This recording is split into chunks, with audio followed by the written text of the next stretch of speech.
Good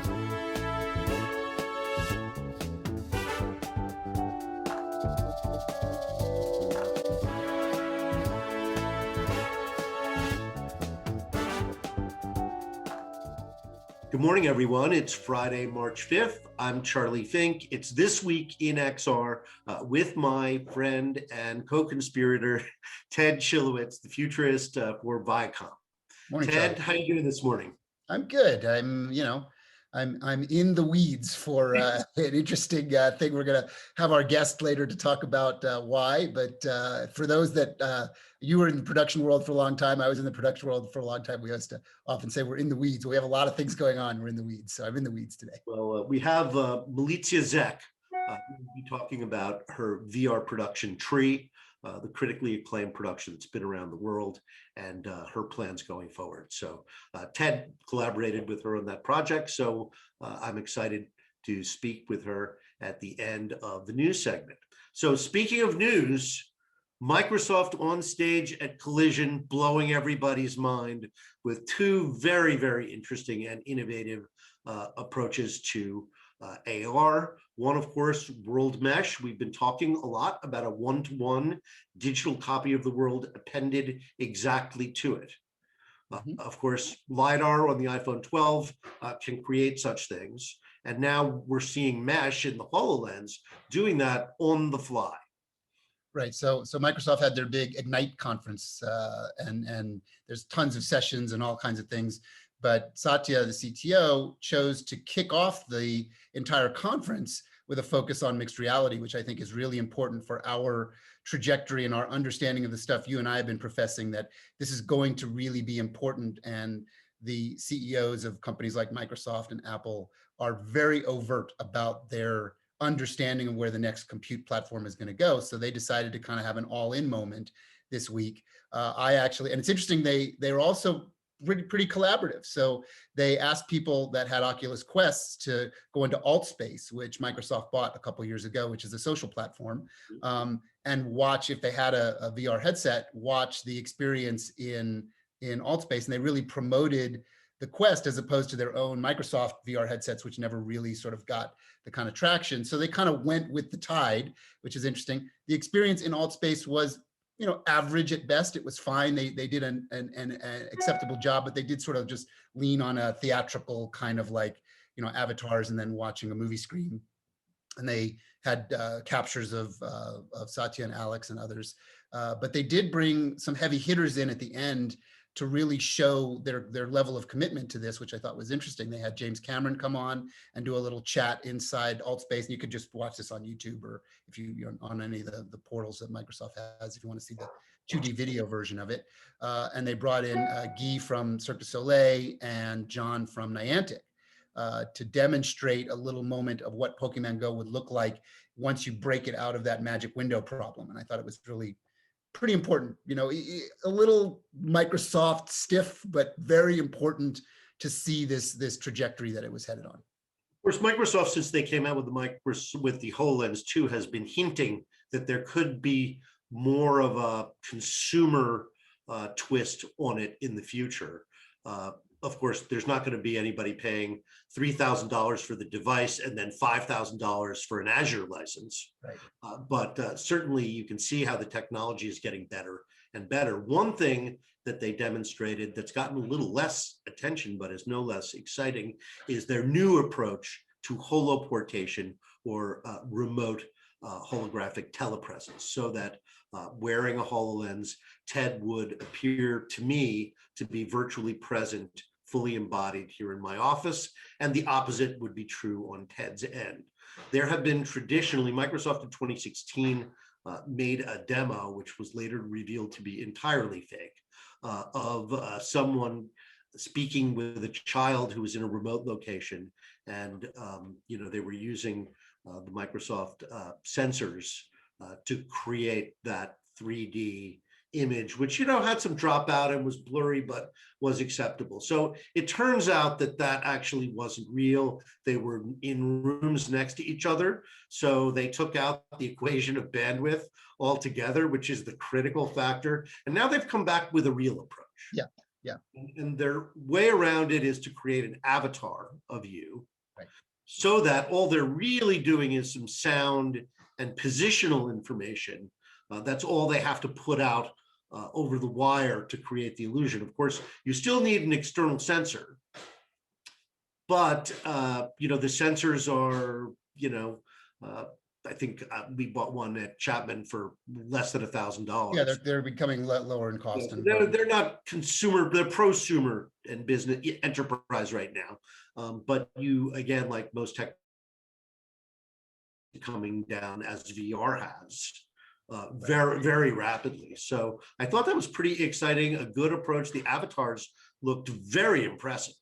Yeah, and I think it's important to point out that when we see these big tech giants start to go into a sector, and I do this a lot, it's always important to point out who is leading them the way. And it's really the small startups that have started that spark. And I will always want to make sure that people know there's companies like Spatial IO that have been doing this already in a HoloLens. Demoed using the HoloLens when they yes. made their big splash at Mobile World Congress in 2019.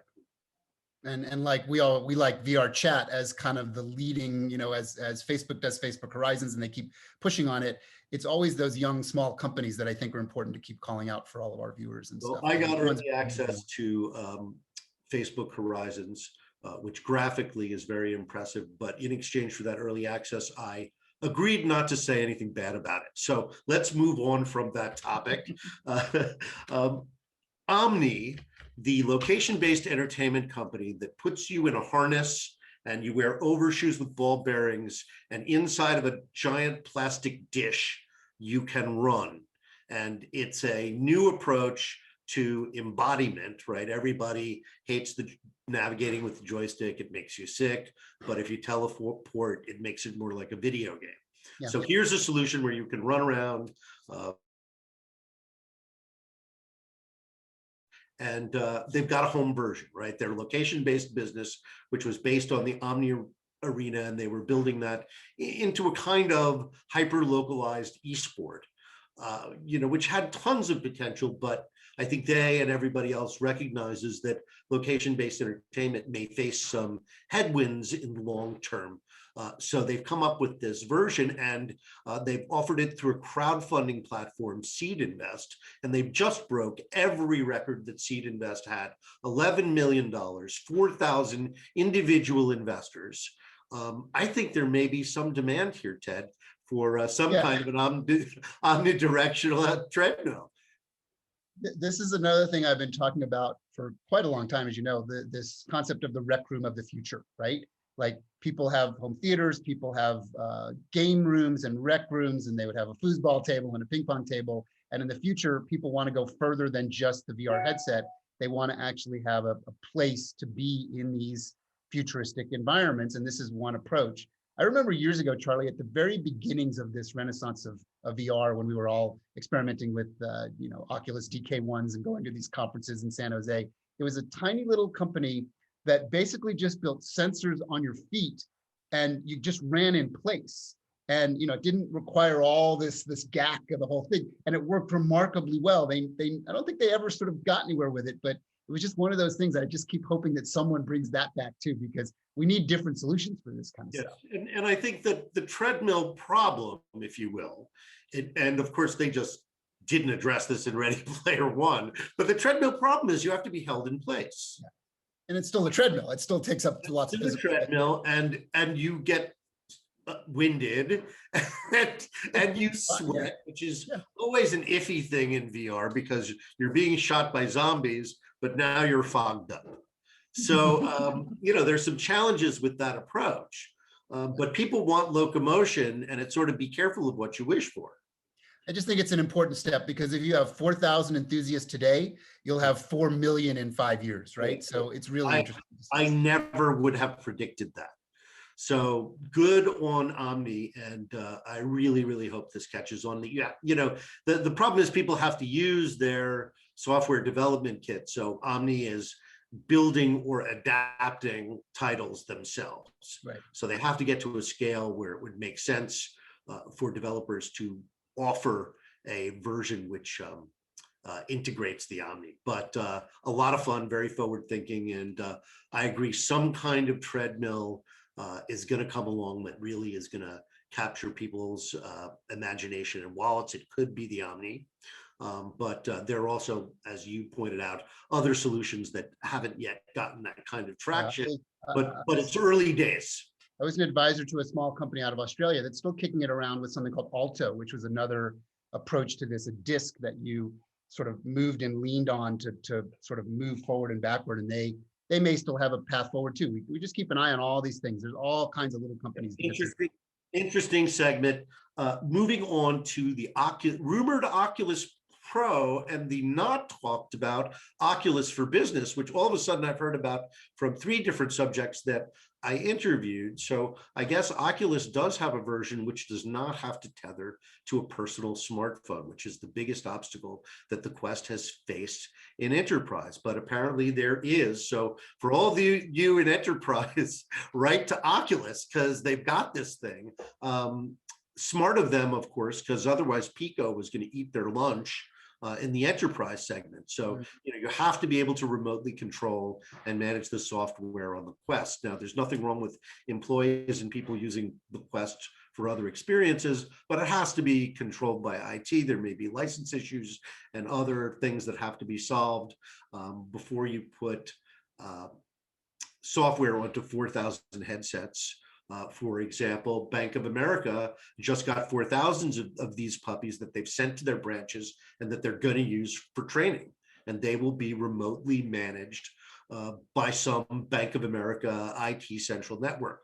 No tethering it to the smartphone, which was, of course, the advantage that the Pico offered. I mean, the Pico has eye tracking and other things. So lots of good reasons to buy the Pico. So, but, obviously the Quest is a relatively cheap device. People will be used to it from using it at home. This is exactly what I said was going to happen. People will see this technology at school and at work before often they end up with it at home. But then they become a informed consumer, right? I mean, lots of people saw VR in location-based entertainment so that when it was finally offered at a reasonable price, they could jump on it because they had a sense of what they were going to get. But going back to Oculus, so that's the enterprise edition.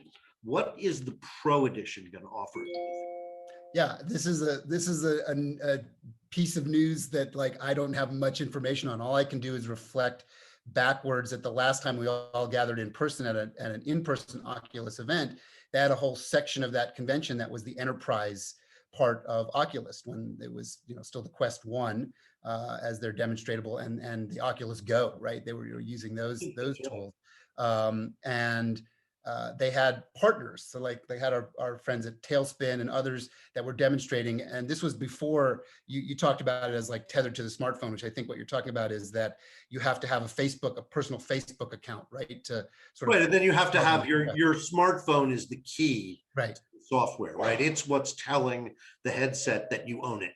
Yeah. So now they had to figure out a way to migrate that for institutional and enterprise use. And I think they've always been involved in this because they obviously put money and time into this enterprise approach, and they probably just defocused for a while when they were focusing on Quest 2. And then their business affairs folks said, okay, let's start to refocus on this business again, because it is important business that we don't want to give up. So it's interesting. So let's finish on one quick topic and then start talking about Tree VR. Sure. NFTs still going crazy. It's like you and I have been talking about NFT for years, knowing that there's something in the background. It's driven by the enormous wealth that a lot of smaller investors are getting out of crypto. Yeah. And I mean, I think it's the same reason who would spend $30,000 on a parcel in Somnium space. Well, somebody who just made several $100 million on crypto. And apparently there are perhaps millions of those people. Yes. And it's just interesting that NFT was sort of this underground thing up until a week ago. And now, based on the power of social media, the media sphere, the internet sphere, and then all the news stories, it's like suddenly it's this humongous thing that everybody is locking into almost overnight. It's fascinating how much talk about it. But you and I think, reflected on this in one of our earlier podcasts about the digital canvas becoming real, right? As these devices get more and more sophisticated, the amount of time we spend in our personal art gallery, which is our computer, our smartphone, and for some of us, a VR and AR headset, that becomes just as real as a physical thing you would mount on the wall, right?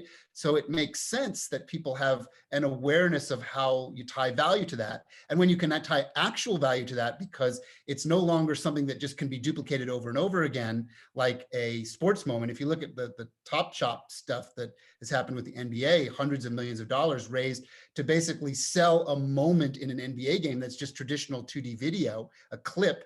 But if you assign it value and say, this is a gallery object now, and tie it to the blockchain so it actually can hold value, it's a one of a kind, or like a lithograph, if they print 100 of them or 1,000 of them or 100,000 of them, it can have real value. So it's amazing. Yeah. So we'll keep following this. I think it goes to, what kind of goods inside of the metaverse are going to have value. Mm-hmm. So, like I said, there's, Second Life established that there is value in digital land and value in digital clothing and other art objects, 3D objects made by other users. So that's going to be a huge, huge aspect of the metaverse going forward, is user-generated content. I've been running around talking about that this year, along with remote collaboration and virtual conferences. So thanks for listening to this segment. The news pretty interesting this week. And we're going to go now to a new segment where we meet with individual artists, producers, and entrepreneurs and hear about their business and their art. Today, we're joined by Milica Zec, Ted's friend from Belgrade, who made the fantastic VR experience Tree, which I saw at Tribeca in 2018. Milica, welcome, and thank you for joining us this afternoon. I'm so happy you guys invited me to join you this morning.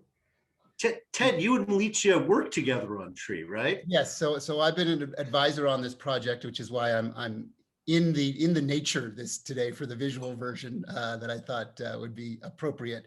It's been a really important, inspirational project. Milica is a really interesting human being that has a lot to say and a lot of really interesting approaches to technology as it relates to projects that make people aware of what is going on the planet around us. So I've been very inspired by it. And she and I met at Sundance many years back, and then connected up when she was showing her first project that was accepted into Sundance called Giant, which was a really important piece of work.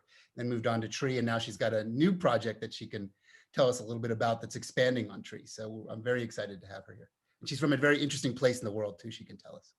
Well, Milica, first, why don't you describe Tree for us so we have some context for the rest of our chat? Okay, Tree experience. So Winslow and I, who are creators of Tree, decided to speak about climate change, but not in a way how we all used to hear about it, right? Through documentaries or through news reports. This has all been done and it's amazing and did a great job, but we thought, what if we go a step further? And what if we place you in a position of a tree that is undergoing this process of deforestation? Maybe because a lot of us don't live in rainforests or might not even visit them. We thought to use VR, what better tool to transport you there. So Tree experience begins outside of headset, actually. For us, VR is not just like, VR is almost when you approach our physical installation. So what we did, we give you this seed of a tree that you're about to become, and we ask you to plant it in a soil. So we have this, we thought like we are talking about nature, but we don't have anything natural, right? Like we're using virtual. So we wanted you to touch a seed, plant it in a soil. And then you put the headset on and you realize that you became that seed and that you are under, in the soil. And then you start growing. you emerge, above the ground, and you start getting trunk, your body becomes trunk, and your arms become branches. And then you keep growing, you start seeing animals on trees, birds flying around you, and you're enjoying your life until you reach the fullest height. And in that moment, you're kind of actually one of the tallest trees in the rainforest, and everything is so peaceful. There is a breeze that like greets you. Everything that's kind of like this peaceful before the storm moment. And that's actually the moment where you start hearing and seeing the fire coming towards you. You hear humans, and you start, smelling the smoke. We also use smell, we use vibration, we use SAPEC, that is vibrating backpack. So you start, like your body starts vibrating, you start smelling it. We also use heat, you feel that heat. And that's how we end. But we didn't want to leave you there, right? We want to show you the problem. But at the end of experience, when you take off the headset, we give you back that seed that you just embodied. We put it in the envelope with a little message: take this seed as a reminder to keep our forest standing. And that's how we end. We kind of, now this is yours to take, and yours to do what you like with it, right? Either plant it or keep it. Milica, talk about the emotional reaction to so many people that when you've taken this around the world and some of the conferences that you've taken it at and the festivals, as people come out of that, just a few minute experience where you embody the tree and then there's a very dramatic event at the end. Talk about how people reacted to it around the world. Yeah, that's what really made Tree travel around the world for, since its premiere at Sundance Film Festival in 2017. It really, from that day really onward, until COVID kind of stopped us from showing it at physical places, but we are already kind of getting invites. The reason for all of this were those emotions of people, actually. And that's kind of like what we realized, and that's what we hoped to achieve. And then we realized and witnessed with our own eyes that really, like, to change someone's mind is almost first you have to change their heart, right? So a lot of people came out of the headset. We were on most of these festivals, we were there to put the headset on you and take it off. So you can't hide that emotion because people look like they were there. And a lot of them come out either in tears or visibly shaken. I would say probably 90, which is a huge percentage of people, right? Yeah. Come out touched on such a level. And what's fascinating is that we really didn't even need to advertise Tree. Tree became because of that word of mouth. So someone comes at the festival and they're like, okay, let's bring my, father, mother, sister, my friend. And then that's how we get invited to another city in the world. And they tell their friends, and it's been like that for years. Yeah, I as being a small part of that project, I witnessed it over and over and over again. People going into the headset, a little skeptical, coming out emotionally overwhelmed by what this type of visual and sensory experience can do to someone to make them aware of something.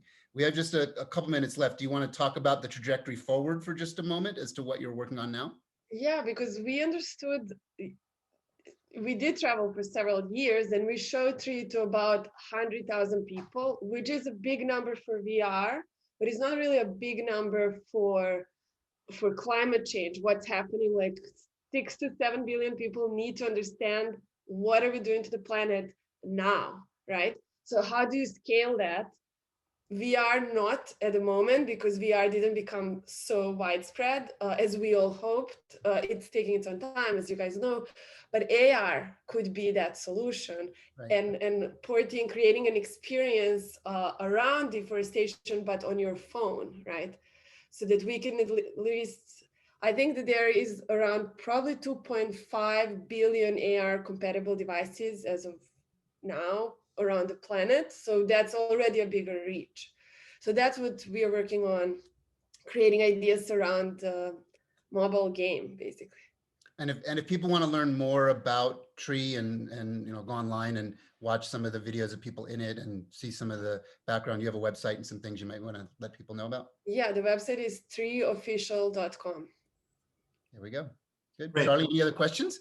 No, highly recommended. And I hope that people get to see Tree with the full location-based treatment that you gave it at Tribeca, because that, made it really memorable. I mean, VR experiences tend to stick with you better than things you see on video, but it was the human touch in it that I think provided, the necessary connection, that we can't get being outside of the rainforest itself. So anyway, bravo. And I'm really looking forward to seeing more of your work. And, hopefully I'd love to see you do some, stuff that can get up on Steam or on Oculus and really reach, because I think the VR audience, it's scaled slowly, or more slowly than we wanted, for sure. But now we're on a trajectory where, in less than 3 years, you're going to be talking about considerable mass, 20 million headsets or more, and then things will start to happen quickly, right? It's sort of like what happened to the internet? Well, it happened very slowly and then all at once. So I think that's going to happen with VR, and it would be great to have that work be more accessible. Of course, you'd have to have a somewhat different creative strategy, but it seems like with the amount of thought and the quality of the team that's already gone into this, I think it really could be a hit and reach a lot of people in a way that's different than almost everything else we find commercially, in the Oculus store and on Steam. So anyway, thank you for coming. It was great to meet you. It was a pleasure to be with you, both of you. Thank you for the support and for being so positive about all of this.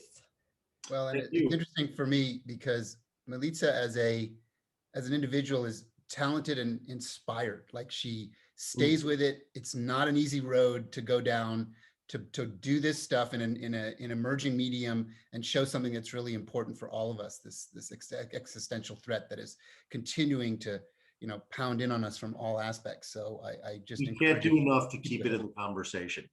Have a great weekend, and we'll look forward to meeting you in the real.